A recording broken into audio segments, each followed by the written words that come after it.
What's going on, guys? It's Nick here, back with another video. Today we're going over the top waiver wire targets for week 13. This week's schedule is going to be a little bit different again. Trade deadlines are over in virtually all leagues, so I'm going to keep the trade targets page on the site, but no more trade videos. I'm just keeping that just in case you're in a league where there is no trade deadline.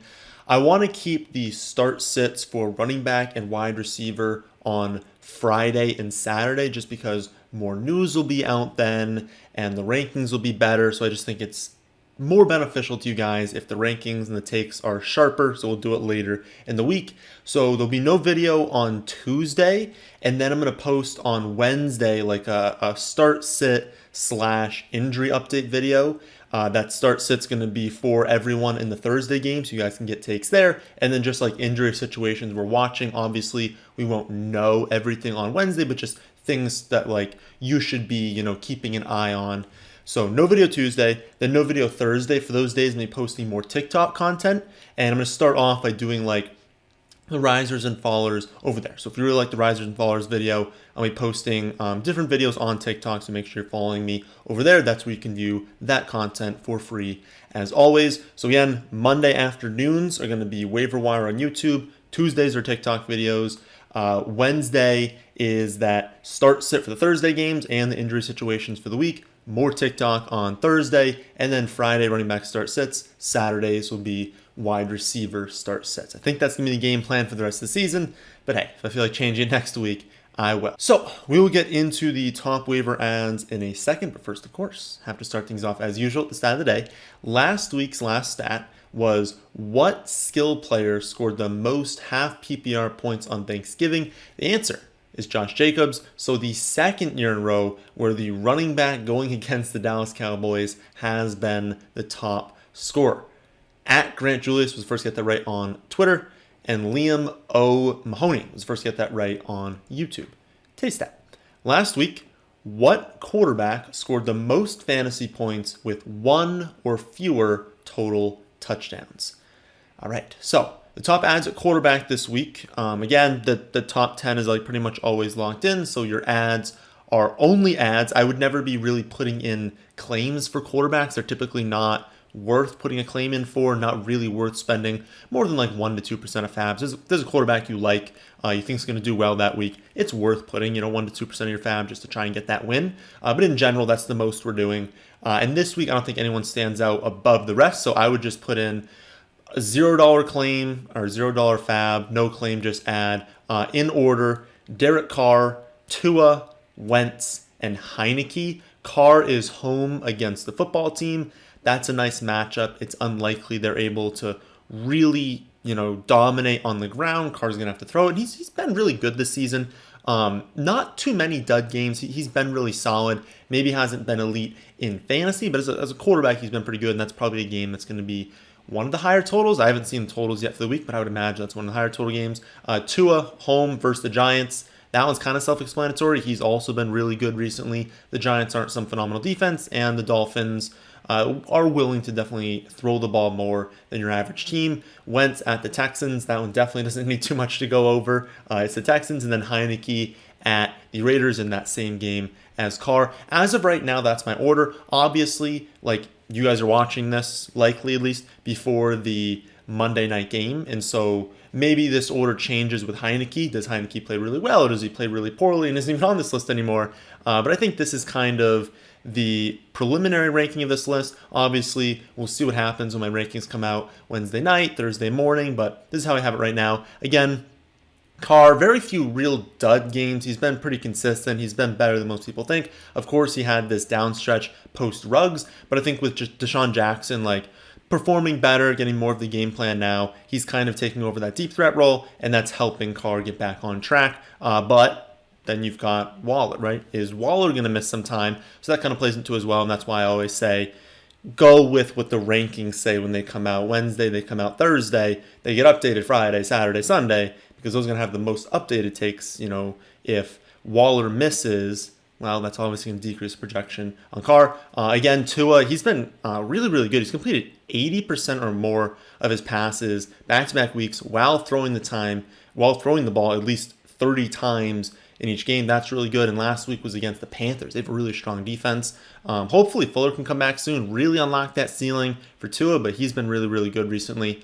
One note on Wentz is that, yes, this is obviously a smash spot against the Texans, but who knows? Jonathan Taylor could run for 3 touchdowns. Hine could run for another touchdown. They could split twos. Like maybe Wentz only has 1 touchdown. Maybe the whole second half of the game they're up by 2 scores. They don't even need to throw the ball. Like there's definitely a low floor on Wentz, so I want to point that out. He's not a slam dunk, but it's obviously a great matchup. And then finally, remember, Heineke plays on Monday night. We haven't seen that game yet. That ranking could change, but Heineke's been pretty good. He's had some success on the ground as well, and he's getting Logan Thomas back. He's hopefully getting Curtis Samuel back. I guess hopefully for both of them. We'll see tonight. Hopefully they don't get injured again as well. That's kind of the take on the quarterback situation this week. At running back, a lot of options, and we're going to start off with your Mattison and Tony Pollard takes. Mattison is available in more leagues than Pollard. Pollard owned a decent amount, but I just need to shout them out because obviously if either of them are available in your league, you need to be going after both of them. And again, Madison's the more likely of the two to be available. We talked about both these running backs weeks ago when we also talked about A.J. Dillon and just players you just want on your bench at that point. Because at that point in the season, we were probably going over this in like week 8, 9, 10, kind of that range. We knew who the studs were, right? And we knew who could break out. And so the only real question marks were these backups, and these elite backups. Pollard, Mattison, A.J. Dillon are probably the premier 3 backups in the NFL. And so you knew that when the starters got hurt, if these guys ever got a chance to be featured backs, they're running back ones. And so you want to be trading for these guys. You want to be holding them on your bench because when their opportunity does come, they're not going out there and getting you 7 points or getting you 5 points and be like, oh, I guess they didn't really have a role. No, they're studs. And so we've seen that play out with A.J. Dillon. It's going to play out now, potentially. So we don't know with Zeke. He said he's going to take time off. He looks like he's hurting out there. He also looks like he's aging, right? He never looked fantastic this season. And so it would make sense, especially I believe they play on Thursday, for them to hold him out, give him a full, 2 weeks to recover. And if that happens, Pollard's going to be a 1 this week. We already know Dalvin Cook is very likely to miss time. I do not know as of recording this how long he's going to miss. He's got the dislocated shoulder, then he's got the torn labrum on the other shoulder. Like, he's a mess. And so it's going to depend what the MRI results show for Dalvin Cook. It's going to depend how long Zeke is out. But my take right now is that Alexander Mattison is the one I want to go after. He's the one I'd spend more fab on. Just because it's more likely he misses more time. I would say Zeke probably only misses 1 week, whereas Mattison could be the guy for the next 3-4 weeks. We don't really know at this point. It's probably at least going to be 1 for him.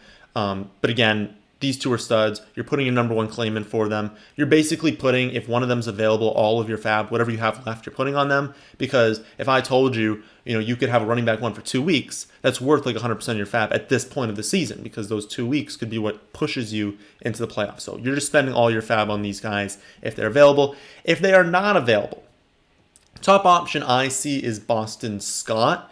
Miles Sanders hurt his ankle again, and so there is a world where Jordan Howard misses another week, that Miles Sanders is out again, and then we get Boston Scott and Gainwell as the 2 backs, with Boston Scott being more of that primary ball handler, that guy that you're more likely to use in the red zone at the goal line, and is still capable in the receiving game so can get some targets. This one's obviously going to come down to news, and obviously assuming that like all the starters are out, Boston Scott is of course the 3rd most valuable.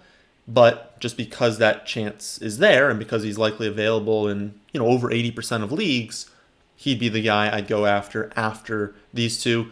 After him, so 4th on the list would be Tevin Coleman. He's probably available in about 75% of leagues. As we talked about last week, Coleman is the backup to Michael Carter. So a lot of people thought Ty Johnson was going to see a very much like increased role, but that's not really the case. They want to keep Ty Johnson in that same role. He's going to have a role on 3rd downs. He's going to mix in as a change of pace back, but that's not expanding.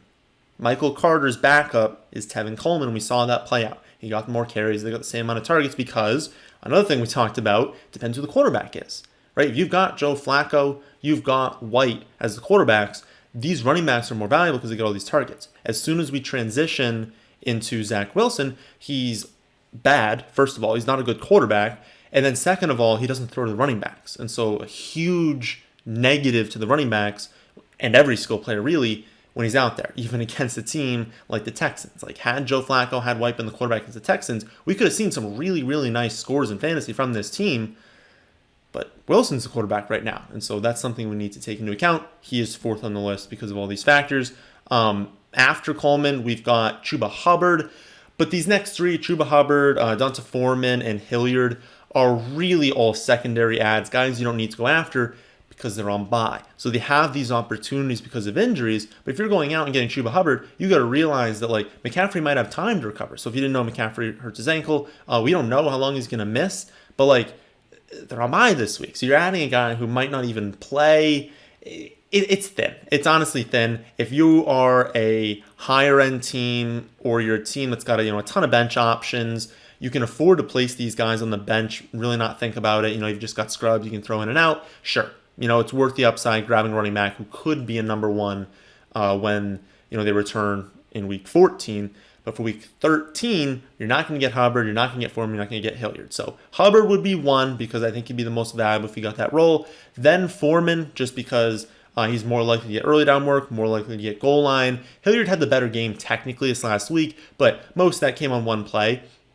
And if McNichols returns from his concussion, he's got this extra week to recover, then they play in week 14, well, that's going to damage, Hilliard's touches more than Foreman. So first, I would still obviously rather, if we're like looking at all the running backs again, we're looking at Mattison first, then we're looking at Tony Pollard, then Boston Scott, and then it's kind of a tier breakdown into Coleman, and then a cliff, into Chuba Hubbard, into Foreman, into Hilliard, guys that you don't really need to go after, but you can if you need to. And again, those last three, you're not going to get this next week. At wide receiver, pretty much nothing, if we're being honest. Like, I don't think you have to put a claim in for a wide receiver this week. The only one that you could consider it for is Bateman. I really think he's talented. I do think that he's at this point past Sammy Watkins, which we were hoping would happen quicker. And remember that, like, we've seen a lot of these rookies start to break out now. Well, they've had, the whole season. Like, Bateman was out. End of camp, he was out to start the season. Bateman hasn't really hit his, second half rookie breakout, right?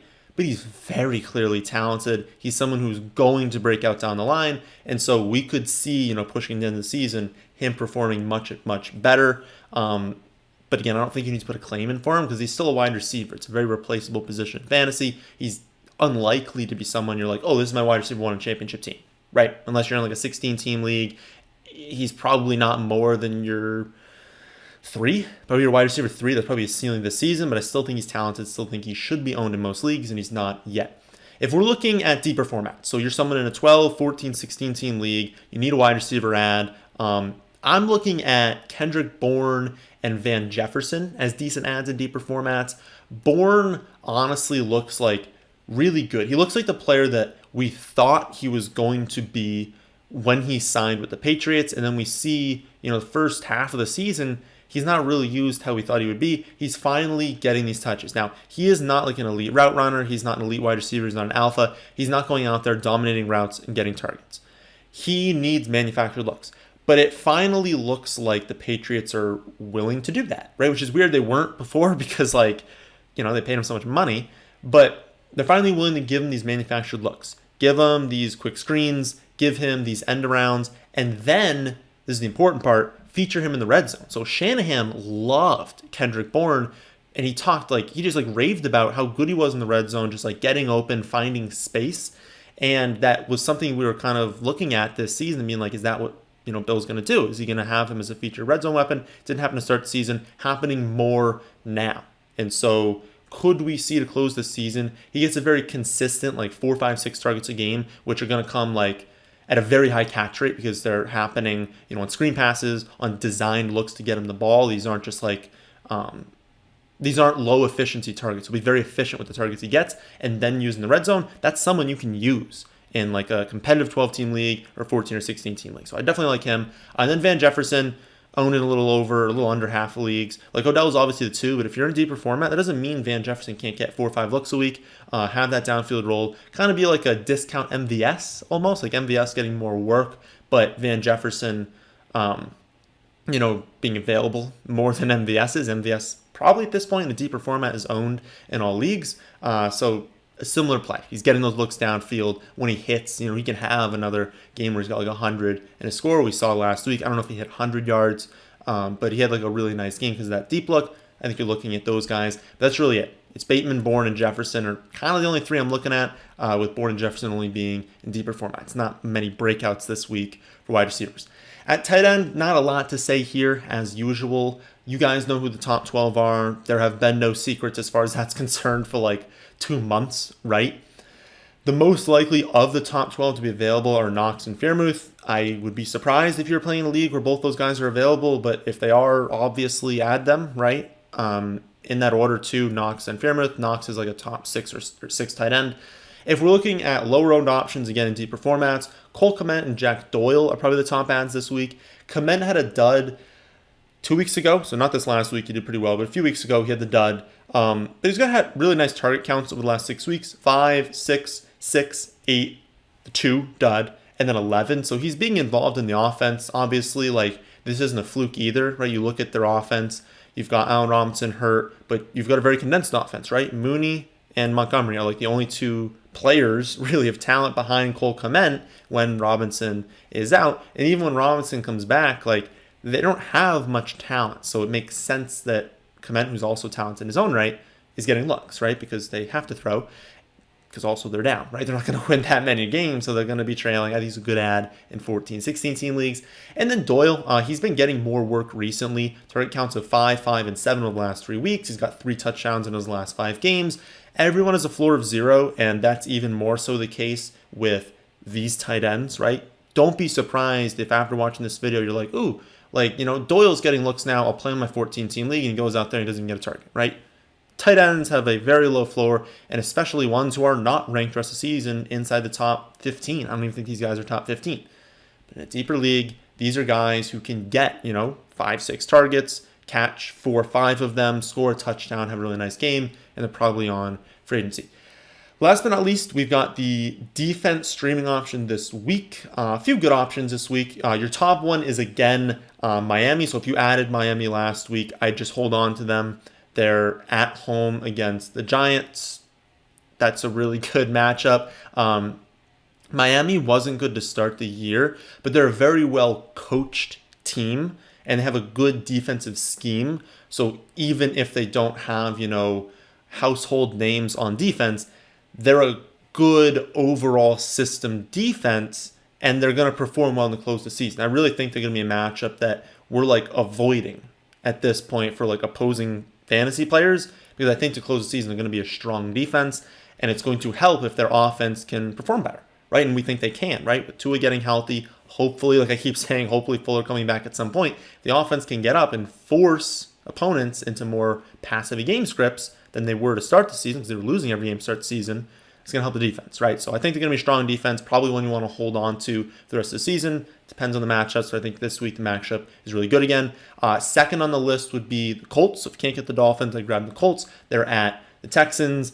They have a great defense despite what Tampa did to them last week. And I mean, the Texans allowed 5 sacks and 9 fantasy points to the Jets defense, right? What do you think the Colts are going to do? Probably pretty decent. After Miami, after Indianapolis, you've got the Philadelphia Eagles at the Jets. The Eagles aren't like some fantastic defense or anything, but the Jets are a dumpster fire, especially when Wilson is the quarterback. It's definitely a bump to the opposing defense if Wilson's the quarterback. So, we want the defense going against them. And then if all of those are taken, the Vikings, honestly, I would say they're very close to the Eagles. I don't think it's a slam dunk that the Eagles should be ranked ahead of the Vikings. I don't know if that's going to happen this week, but right there. So grab the Eagles, grab the Vikings. The Vikings are at the Lions this next week. Vikings have at least 2 sacks in every game this season. And, they're going up against Detroit. They're probably going to have at least 2 sacks, probably going to cause a turnover, probably not allow that many points. And so I think they have a pretty high floor and obviously a high ceiling going against the Lions, especially if Swift were to miss. They would definitely shoot up the list, because you're just taking one more like offensive playmaker that can really score from anywhere on the field off the field. And if they don't have much talent even when they have DeAndre Swift, and so that would really hurt. So I think those are your options right now. Again, I think that it's Dolphins, then Colts, then Eagles, then Vikings. But if you wanted to flip the Eagles and Vikings, I would really just go with whoever you like the most out of that duo. But I would definitely have the Colts ahead of them, and I would definitely have the Dolphins first. So that'll do it for the Week 13 waiver wire video. Remember that we no longer have the trade videos because the deadline is passed in most leagues. So Monday afternoons will be waiver wire. Tuesdays are going to be TikTok. Wednesdays are going to be the video that's getting you ready for the Thursday game, along with just an update on injury situations. Thursday, again, TikTok. Friday, running back start sits. Saturday, wide receiver start sits. And then, the exact same content on the site. Absolutely no content. The site is changing, just the content on here. So make sure you are subscribed here to get all that information. Make sure you're following me on TikTok as well if you want extra free content. That, my friends, is the end of this one. Hope you all enjoy. If you did, how about hitting the like button? And how about subscribing to the channel if you're new here? Thanks for watching.